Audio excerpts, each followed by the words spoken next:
news, yeah! All right, well, what's up, everybody? It's Grim Green back here, and today I wanted to talk about how ChatGPT agreed with me that Johns Hopkins Medicine is being completely irresponsible about vaping and just dead wrong about EVALI. We all remember EVALI, the vaping-related lung disease from 6 years ago that seemingly sent the entire mainstream media into full-blown panic mode. Morning, we're learning a Nebraska man is the 14th person to die in the U.S. from vaping. But today we want to talk about, as you say, this sort of what's being called a mystery illness. I had the shivers and I couldn't control it. The outbreak of pulmonary injury associated with vaping or e-cigarettes. No one knows exactly why. We know very clearly now that EVALI was not caused by nicotine vaping. FDA has said this, CDC has said this, yet Johns Hopkins is out here in 2025 acting like EVALI is a reason why someone who smokes cigarettes shouldn't switch to nicotine vaping. EVALI literally had one cause: illicit THC carts contaminated with vitamin E acetate. And instead of communicating this clearly to literally anyone, public health orgs, including Johns Hopkins, continued using EVALI as a fear-mongering campaign around vaping. But why? They either do not care about evidence and facts, or they're intentionally misleading people.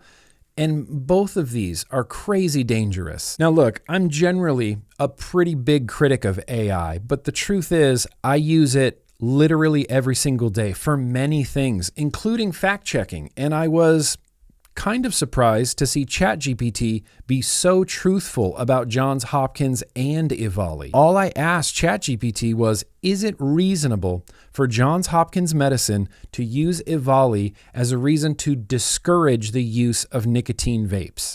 ChatGPT straight up told me, no, it is not reasonable for Johns Hopkins to use EVALI as a reason to discourage the use of regulated nicotine vaping products. Here's why. And then it just rattled off the list. EVALI was caused by illicit THC products, not nicotine vapes. The CDC identified vitamin E acetate as the main cause of EVALI, which was only found in illicit THC cartridges, not legal nicotine e-liquids. The FDA explicitly stated that licensed nicotine vaping products were not responsible for EVALI. Cases of EVALI plummeted after law enforcement cracked down on illegal THC vape suppliers while nicotine vaping remained widely available. Johns Hopkins is also misleading. Linking EVALI to nicotine vapes creates unnecessary fear and misinformation.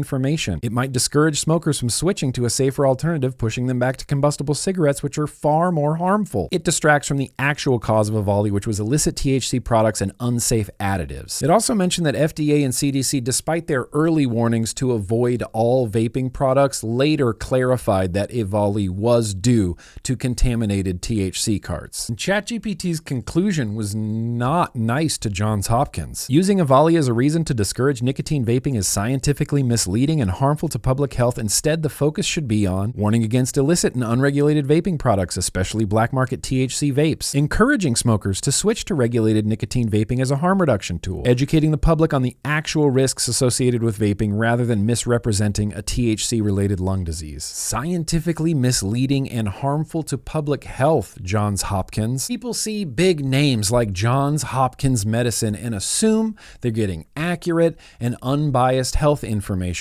But when Johns Hopkins lumps nicotine vaping into the products that actually caused EVALI, they're not just wrong, they're actively misleading the public. I'm sorry, that's not science. That's propaganda. Imagine you're a smoker in 2025 trying to quit smoking, and you get on Google and you Google vaping and you see Johns Hopkins and you see words like EVALI and lung disease and scary death cloud. Most likely people are just gonna, well, I guess I'll just keep smoking cigarettes. That is insanely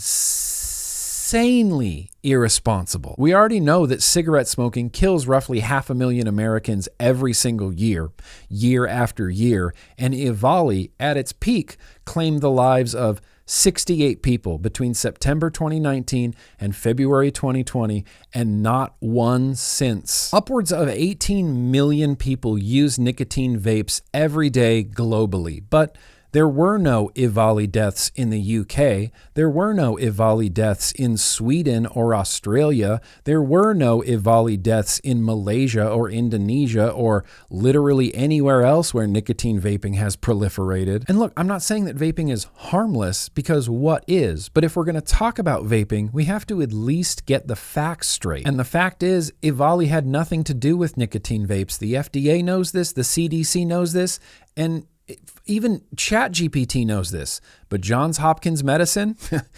Nope, stuck in 2019. So, Johns Hopkins, like, what the hell? Fix your article. Tell the truth. Stop deliberately misinforming people. This article's been up since 2020 and has never changed, and is essentially the first search result when any person searches for vaping. It disgusts me to my core that Johns Hopkins Medicine is actively keeping people smoking lethal cigarettes. That's what I got for today. Please leave a comment down below. Do you still see EVALI misinformation being floated around the internet and being used like a hammer to keep people away from nicotine vaping? Because I kind of think we all do. This has been a Grimm Green video. Let's stay cigarette smoke free, despite what Johns Hopkins Medicine says, literally every single day. News, yeah.